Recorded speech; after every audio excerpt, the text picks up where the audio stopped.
So we've established that molecules can have handedness. We're now going to explore what that means in terms of their relationship to the molecules that are their mirror images but cannot be superimposed with them. Our learning goals for this will be recognizing when two molecules are these non-superimposable mirror images, which are called enantiomers. We'll also be interested in identifying chirality centers in molecules, and we'll define these terms for you. So stereoisomers. We know about structural isomers. They're two molecules that contain the same atoms, but the atoms are connected together differently in the two isomers. What about stereoisomers? Well, in the previous video we saw this molecule chlorofluoromethanol and its mirror image, that they were not superimposable. They represent distinct molecules. So they aren't the same molecule, but they have the same atoms. So this means that they have all the ingredients that we request that isomers would have. Since they have the same bond connectivity, they're not structural isomers. So atoms that differ in the spatial arrangement of their atoms, have the same bond connectivity, have the same atoms, we call these stereoisomers. Here's another example of a stereoisomer, and it's 2-butanol. And I've drawn it here in a bond line structural diagram as well as in a 3D computer simulation of the molecule. So to test this molecule and see if it is in fact a molecule that has a non-superimposable mirror image, we're going to make use of Newman projections. So what we're going to do is look down this bond axis from the upper left. This is a copy of the molecule, and what I'm going to do is move the molecule around so that we can see what that image looks like. So this means we're going to go through several iterations that gradually rotate the molecule around, and once we have it there, now we're looking down that bond, and we can see that the appropriate Newman diagram centered there would look like this. There's a methyl group pointed up and a methyl group pointed down. The hydroxyl group is to the upper right, attached to the front atom. Note that the rotation from hydroxy to methyl to hydrogen on the front carbon is clockwise. Now let's take a look at the mirror images of these. So the mirror image of this bond line diagram is given here. Now we're going to look down this bond. Here is a copy of the molecule drawn in a 3D computer simulation. And we're going to rotate that molecule gradually so that we can see what this also looks like and produce its Newman projection. So here we are. This is the atom at the center of the Newman projection. So now when we produce it, again we have the methyl groups down, straight down and straight up. The hydroxyl group now is up and to the left. So we can see that these two Newman projections, these two Newman diagrams, are in fact mirror images of one another. We also can see that the sense of going from hydroxy to methyl to hydrogen, which was clockwise in the original molecule, is now counterclockwise. These define something we know as enantiomers. They're molecules that are non-superimposable mirror images. So enantiomers are stereoisomers that are these non-superimposable mirror images. There are always only two of them. So one molecule can be an enantiomer of another molecule, but that's it. There's only two.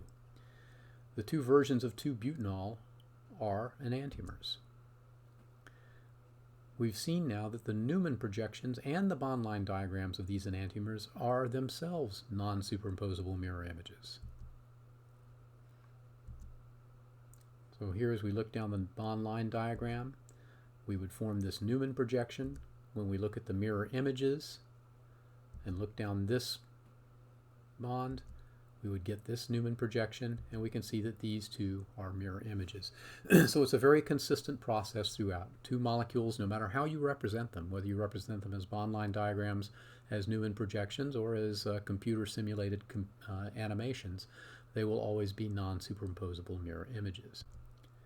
Now, one way we can also construct an enantiomer from an original handed molecule, a chiral molecule, is by switching two of the constituents that are attached to a carbon on that. So here is our fluorochloromethanol molecule from the previous video, and if we simply switched the oxygen and the hydrogen there, we would end up with this molecule.